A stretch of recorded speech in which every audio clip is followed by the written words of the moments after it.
Hello, everyone. We're having Peter Louw. Hello, Peter. Great to see you. Hi, Andre. It's very nice to see you too.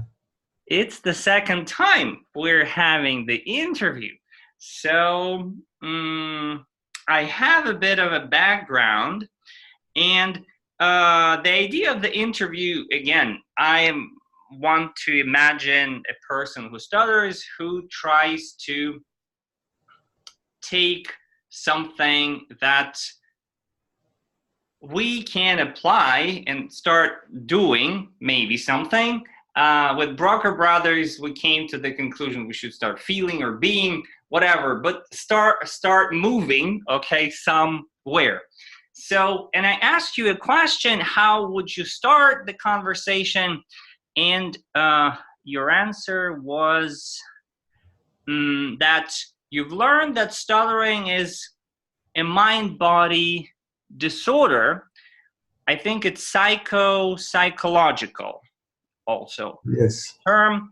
And such disorders are caused by some type of stress, in particular by psychological repression. And the solution to that is emotional expressiveness and assertiveness. I absolutely love the idea. So can we go maybe into a little more detail with that? So the question is, yeah, maybe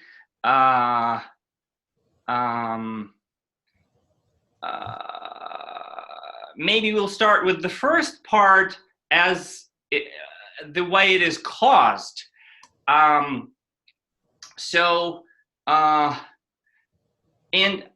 actually after I got acquainted with you, I realized that I had in my life also an episode when I had a repressed emotion.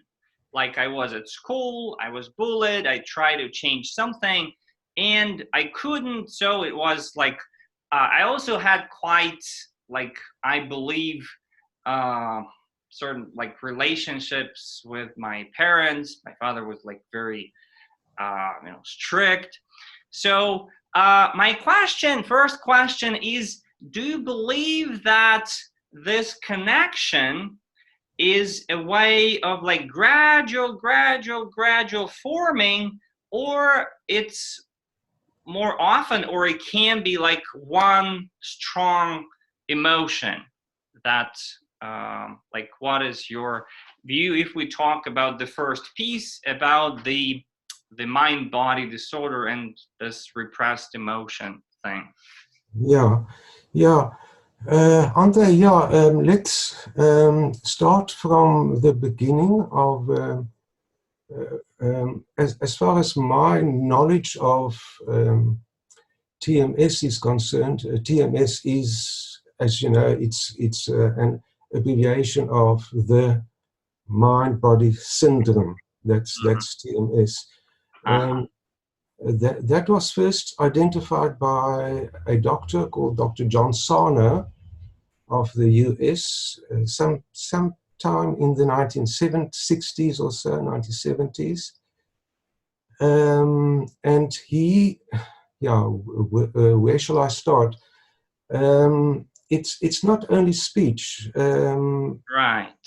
Mind-body disorders can be so many things, you know, and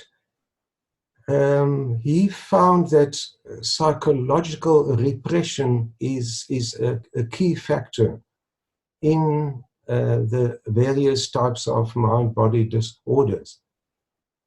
Now, TMS, the mind-body syndrome, can start in two ways. It can start either gradually, so it can start over a long period, or it can start suddenly.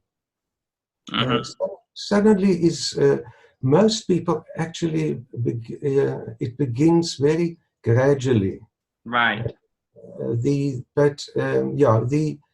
conditions which will promote TMS will get worse and worse and worse until one day you will have a symptom, such as a back pain, or for instance, there are many skin disorders. Mm. Skin disorders. Skin. That's what I have.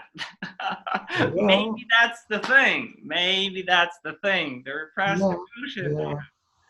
yeah.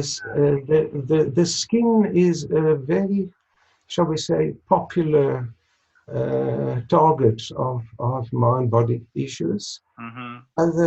The other systems in the body are, for instance, the digestive system. And I'm sure we all know that many of us have stomach problems, stomach, or what they call spastic colon, or irritable bowel syndrome, that kind of thing. And actually, most doctors will also tell you that spastic colon and that type of thing is stress related. So that's where the mind-body link comes in. Actually, Dr. Sana was then followed by quite a number of doctors. There are now a whole bunch of them. They are, normally qualified doctors, and they all agree that mind-body syndrome is real. It's a bit of a fringe thing also, because in the mainstream medical world, it's not yet quite accepted. Most doctors will tell you that yes, stress can be a problem, but it's not the cause of physical. Right. Right, but there is a group which says no, that is incorrect. And anxiety, or some kind of anxiety or stress, can indeed trigger a mind-body issue. And Yeah. so that's where it Yeah. starts. Yeah. When the causes talk begin, I really like to. Because it seems like there are many kind of, again, roots, and they're kind of, it's like one thing we try to articulate it, put in some categories, yet again, maybe calling, again, maybe the same thing, different words, or looking from a bit different perspective. So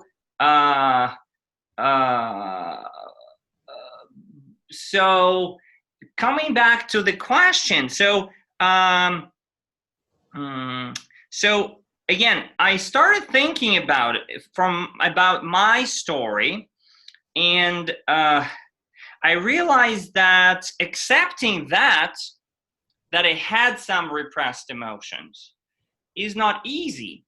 We try to kind of wipe that out, try to hide that because it's something negative. We naturally try to focus on something positive. So we're trying to put it in the closet, and it sits there. And so to reach out to that closet, open it, see and acknowledge and accept and actually say that, it's not easy. What do you think? Would you say that you had also some repressed emotions in your life? And is it easy to really acknowledge that? Yes, I think it has a lot to do with personality. And that's not actually what I'm saying. That's what Dr. Sano also thought, that personalities plays, the type of personality plays a huge role. Right. For instance, and that's also relevant for people like us who stutter, is that most people who stutter are apparently highly sensitive. Right. They are HSPs, highly sensitive persons. God, yeah, That is a whole category of people. right, So they are sensitive. They are usually hardworking. They are very conscientious. Uh, right. which is a good thing, but it also can create a huge lot of internal stress. God, yeah.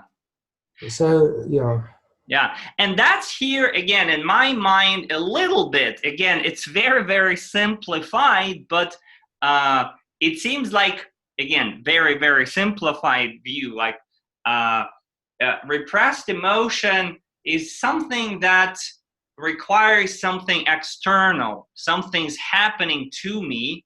And sensitivity, like highly sensitive, it's something inside me.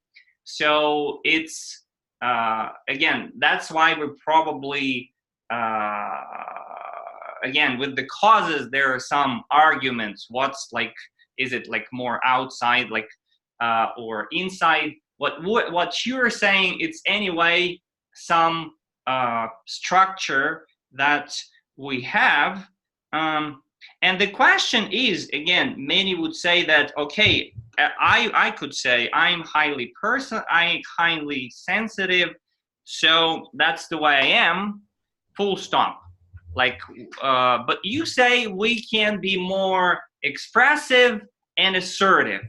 So yeah. if we come to the practical thing, like what can I do like right now to be more expressive and assertive as an exercise, as an assignment, as some activity maybe? What can we do? Yeah, yeah. Look, I think we share so many things here. For instance, the Brokaw brothers. Right, They, and then there's John Harrison. There's the Magaya program. They they all focus on the idea of assertiveness and also not holding back. right, And, and not holding back is the exact same thing as expressiveness. right, So, that means a great body language. It means facial expressions. It means talking a bit louder, being less inhibited, that kind of thing. So that is a thing you can do. You can start doing immediately. Being expressive. Showing, waving arms and right, moving the body like an actor. And moving around. So that's and then the second thing, of course, is being assertive. Because being assertive and expressive are the exact opposites of repressiveness and of right. holding back. Yeah, Holding back is the same thing as repression. yeah. It's Yeah. So, and what you're saying is so, but is there any place, like I know you're writing a book.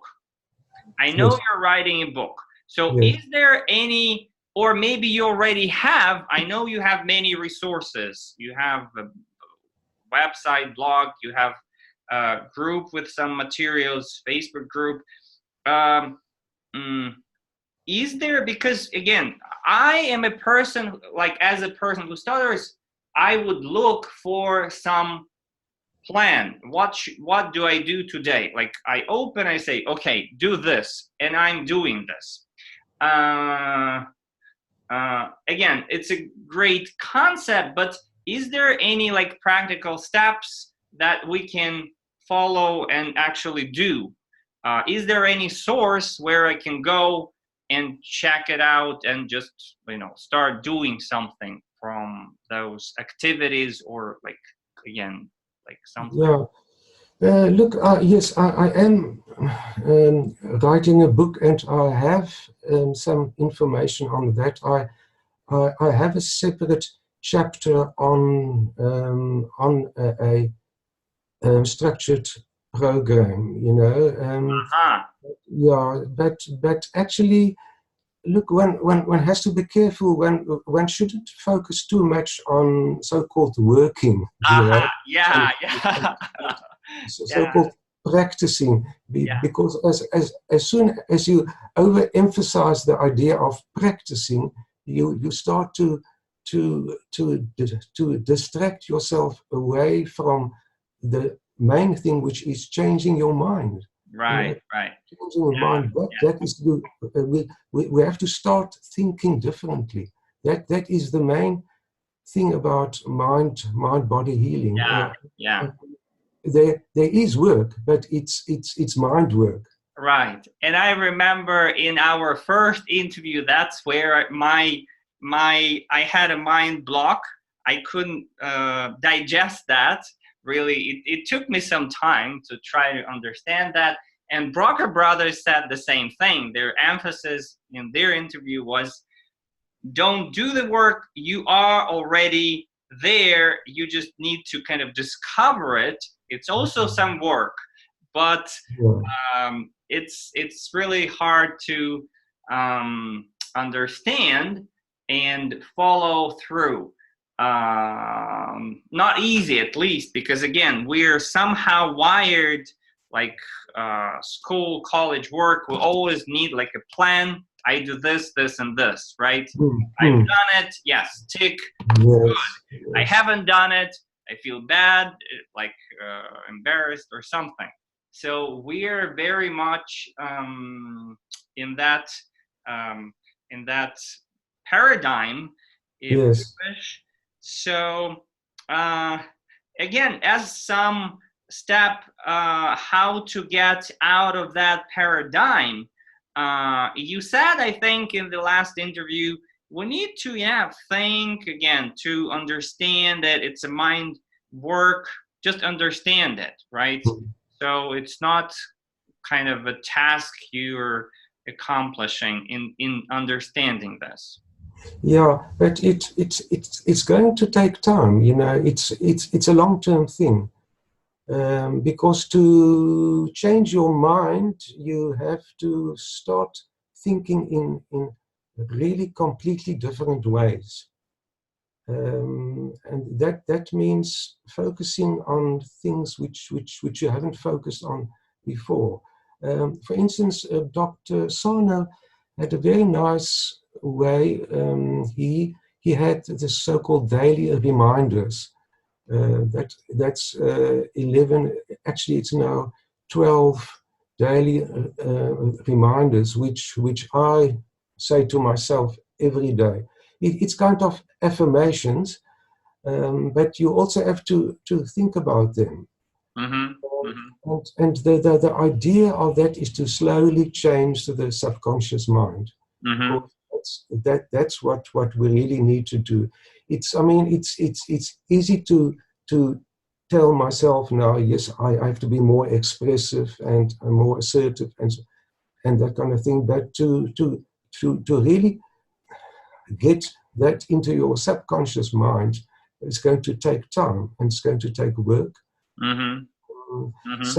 So we have to change, but we have to change gradually, because if we change too fast, then you are going to get all kinds of nasty reactions from your own subconscious. Mm-hmm. Uh, I've had them. Dr. Sarno called them the symptoms imperative, or what I just call them replacement symptoms. For instance, I've had skin problems which I've never had before. As my fluency improved, my skin, I had a bit of skin issues.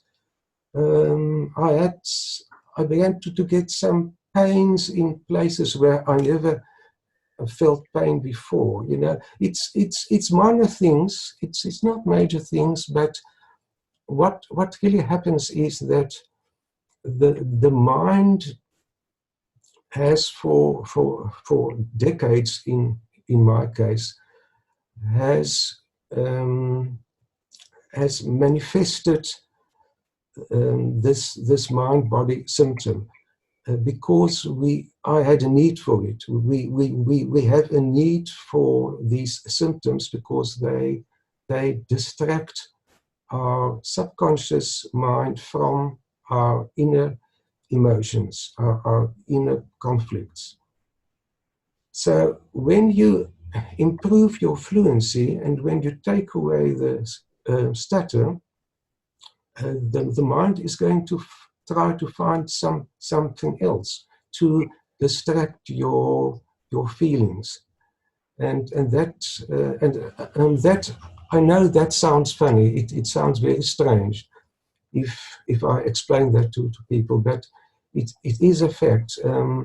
In the mind body group, in the Facebook mind body group in which I many people have complained about the same thing. Their fluency is improving, but they are getting skin issues, skin and stomach and shoulder pain and neck pain and that kind of thing. And that's the body. Like I was saying, it is a mind-body syndrome. And I think in the previous interview, we also talked, actually we started talking then about the airflow, passive airflow, I think, technique, and so we spent some time on the physical speech, of the physical aspects of the speech. And you said then that you're moving towards mind-body now. So do you still feel that there is some good point in doing something? Brocker Brothers said about some breathing exercise. So what is your view about the physical aspects? Is it a good idea to work with some physical aspects or not a good idea? And how would you address that? Yes, I still use a bit of airflow technique, which is my my physical technique, if I need to. It's a sort of it's an extra backup, you know, for right. Because I still occasionally get a few blocks, and then the airflow definitely helps me. And that's the physical side of stuttering. And also based on a very believable theory. So I personally, yeah, I think techniques can still help. I don't think they work against a mind-body approach. Got it. And one more thing, again, many people talk about it, like I talked with Io, Chase, they're talking about different activities where we go outside of our comfort zone. And to me, it sounds like in line with expressiveness, because again, stuttering like tries to jam us into small box. We're kind of expanding, expressing, being assertive. What is your take on that? Do you think that's also a good exercise for us? You mean being expressive? Or? I mean, getting outside of our comfort zone. And for different people, we can write a list of like a million things, which is outside the comfort zone.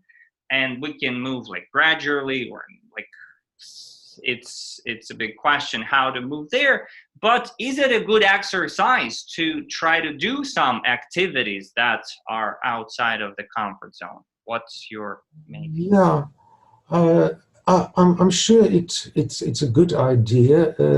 Personally, I'm a bit lazy. You know, I mean, I'm already 69 years old. I'm a bit. I enjoy my comfort zones. You know. I am retired, but I'm sure that for younger people, it's a wonderful idea. Uh-huh. Uh-huh. But yeah, but I think as long as that doesn't mean that we just distract ourselves away from the actual mind work, because Mm, I think that should be the main focus, is trying to change your subconscious mind. yeah.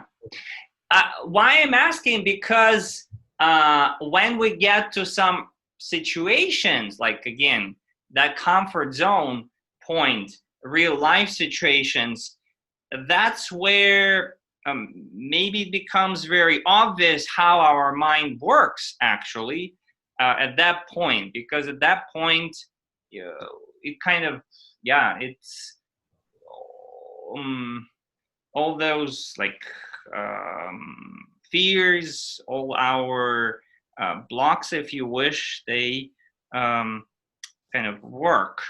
Um, mm, and yeah, I'm not a young person, but I find that each time I'm trying to do something outside of my comfort zone, I Mm. feel a boost of energy, like I'm a young person. So Okay. Yeah. No, no, that's that is, interesting. That's yeah. interesting. Mm, so, um, so uh, in your book, uh, do you plan there would be any, again, physical uh, something that addresses the physical part of our speaking, or not really? It's mostly the mind work and the mind like practices. No, no. I have a whole chapter on the airflow technique. Aha, aha. Yeah, and also because I really believe in the theory behind it, you know. Because according to Dr. Martin Schwartz, who was my mentor at the time, he thought that stuttering is basically caused by a locking or freezing of the vocal cords, that lock under sometimes under some type of tension or stress. Right. The vocal cords lock, and that actual freezing of the cords cause the physical repetitions and things like that. Um, I think it's a fantastic idea, and I've believed in that for many years now, and it's really helped me to understand stuttering. Mhm. You know, so but that's the physical side. But I think it's also helpful to think a bit about the physicality also, and how the mind creates tension, which then causes the freezing of the vocal cords. The vocal cords then go into they then block, and as a result we have Right. our repetitions and things like that. So I think that my book does address both the physicality and the mental side of it, and yeah. So it's, yeah. And one more thing I want to ask is about stuttering shame, as I call it. And it's also, to me, it sounds like some repressed emotion, because each time we feel shame, it's some emotion that we repress. Um, have you ever felt that stuttering shame? Do you think it exists, and what do you think about it? Like, does it play any role in our stuttering, in building that stuttering state, or like, what would you say about stuttering shame? Look, shame is an emotion. Uh-huh. It's an emotion, but as long as we feel the shame, it won't be repressed. Uh-huh. Uh, you know, as my focus is on the repression of feeling. Ah. The Uh-huh. And yeah. sorry, what is the difference between feeling the shame and repressing the shame? Can you somehow describe a little bit? What's the difference? Yeah, look, repression is a very difficult subject because we don't know what we are repressing. Uh-huh. It is in our subconscious. Ah. But Uh, sorry, would it be true to say that when I'm hiding that shame from myself, from other people, this is kind of repression? So when I yes, put it somewhere, yeah. So absolutely. yeah, but that's something we probably want to hide again. Yeah, Yes, that's, I think yes, that's what's happening. We want to hide shame even from ourselves, saying it's yes, okay, it's okay, it's okay. Yeah, yeah, um, and from yeah, others as well. yeah. And it's not only shame, it can be rage, it can be anger, Yeah, yeah. it can be uncertainty, it can be fear.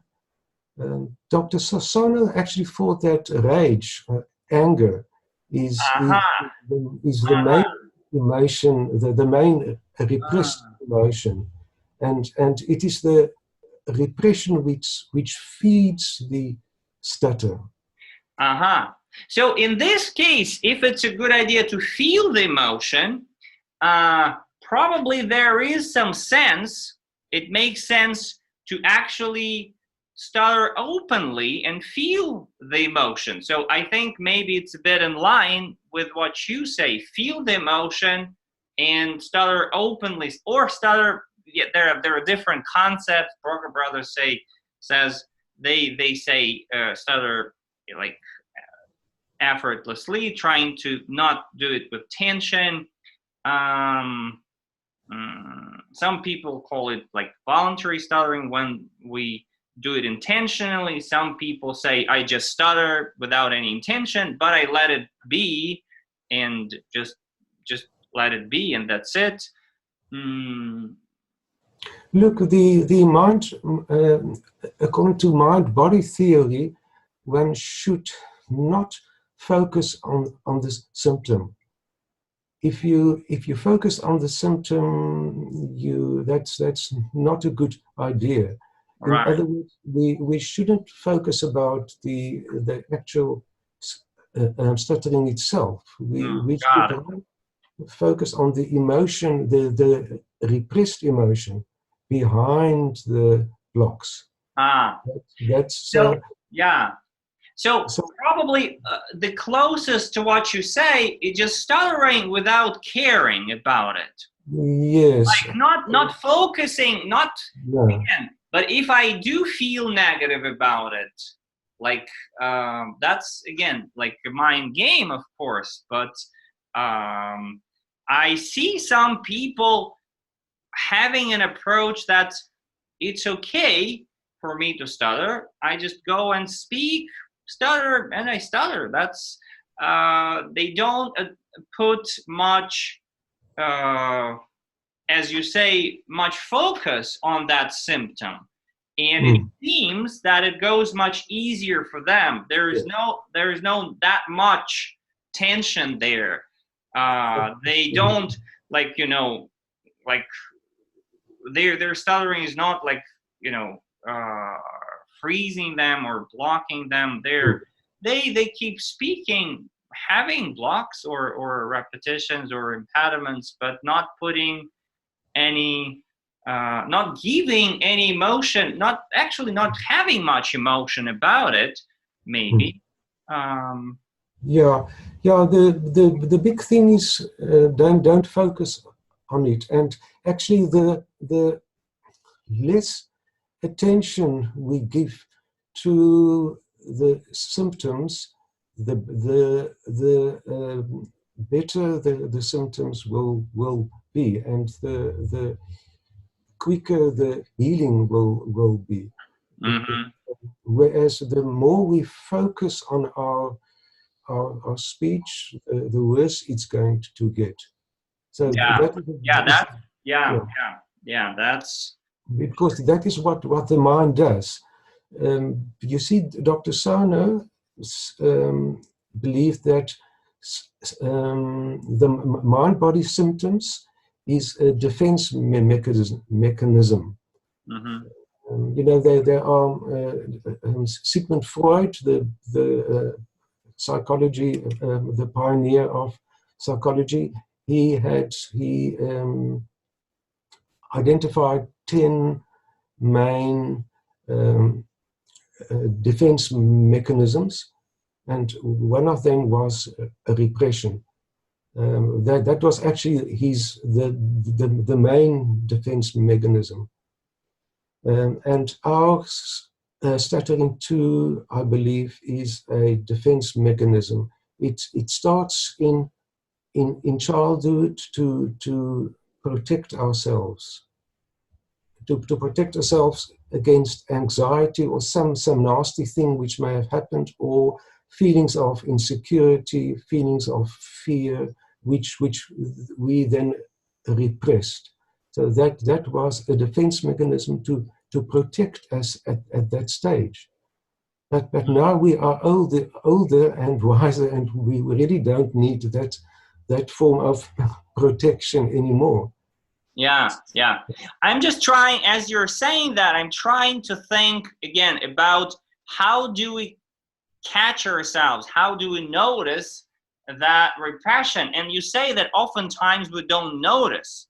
That's how it works. We don't quite notice that repression happens. Absolutely, yes. But in general, the general idea, I think what you say, the more assertive, expressive, the more open and active, in my terms, maybe a bit different. There's a different words, but the more open and active and positive about this, maybe again, positive, it's a bit of a color, but still, if you're open and active and do what you want to do, that is not repressing. For sure, you're letting yourself be. Yes, yes, Mm-hmm. absolutely. Like I believe there are two modes of living and speaking. The one is a repressive mode, in which you're going to stutter, and then there's expressive mode, and in which you are going to be fluent. But and we continuously change from one to the other. Right. So I try, when I speak, I try to switch myself into expressive mode, and it works every time. Got it. And talking about this, I noticed you going live in your group. So can I ask you, do you think that's a good exercise to just go shoot videos or go live to like? Absolutely. Yeah. Absolutely, because it's expressive, once again. And we mustn't underestimate our own repressive behavior. You know, I mean, I myself, I've got a very repressive personality. And I can't, so that's what I'm trying to change. And as I'm changing, I'm getting more fluent. But I'm in my late 60s. I've been repressive for decades. So Right. I really try to be more uninhibited, more free, more open, and so yeah, it really is a mind thing.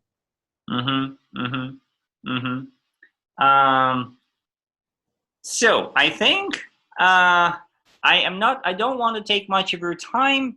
Abdul Hadi, hello guys. Jalal, thank you so much for joining us.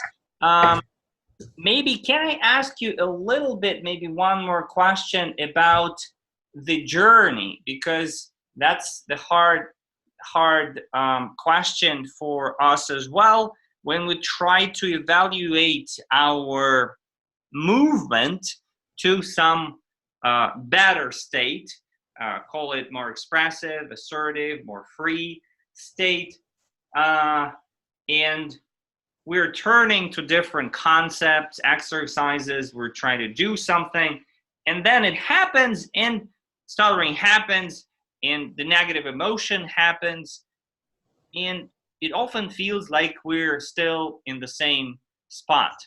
So what would you say? You said that it's a gradual thing. Is there any way to somehow support ourselves on that way so that we keep moving somewhere? Or again, because it's easy to give up, say, that's the way I am, I stutter, that's it. Yes. Look, that's a good question. Actually, in my experience, the journey has been difficult because it's not really a gradual improvement. It's a zigzag. It's a up down thing. You know, it's like I always say, two steps forward, one step back. And because the subconscious mind doesn't want to change. It likes the way things are right now. You know? So with each progress, there is a backward movement too, and that happens. It happens all the time. All the time. Yeah. I'm sure for the you know. Yeah, I'll be very fluent now, but then maybe tomorrow I will get a bit of a relapse, and because that's how the mind works. But one has to accept that, you know. It always is an up down thing. But from a long-term viewpoint, you do go upward, you know, long term. But yes, look, it's still early days. Many people don't know about this, you know. So actually, we need workshops. We need workshops. We need programs. You know, we need even a type of school maybe where all this information can be fed into people, so that they know how to do it. I know that the Magai program has some of these concepts, right? But but they are not really, you know, they are not really mind body orientated. You know, my ideal would be that that somebody develops a real program with workshops and maybe that somebody would be you. Or you. Yeah, I love your analogy about, actually you're saying about 2 steps forward, one, or like some forwards, back and forth. I like the analogy of golf. Somewhere on some workshop, someone said about our movement to our goal or success, whatever. It always like a golf, like you're hitting the ball somewhere, but it never gets there from the first shot. Then you maybe do many shots before you get to that spot where you want to get to. So that's the way. But anyway, the idea is that we need to hit that ball and to keep moving. That's the only way to get there. So I think that's beautiful. Thank you so much, Peter, for your time. I think there is a bit of a clarity of where you're moving with your book and with the programs and courses that we need to develop. So being more assertive and expressive, again, in my language, more open and active, that's the thing that we can do today, now, and practice that for sure. Absolutely. Yeah. And there is a big mind game. I agree. We need to go, like, to get acquainted with that and acknowledge that as well. Yeah. Absolutely. So thank you so much, Peter. Thanks everyone who's been watching or will watch. And if you have time, I'm inviting everyone on Saturday to have maybe a group discussion. That would be amazing and awesome if you could make it. Yeah, sure, Yeah, sure. I'll yeah, be there. yeah. Thank Thank you. you very much. So I'll stop the live and I'll come back to you. Stop streaming. Done enough. Yeah. So, and I stop the recording.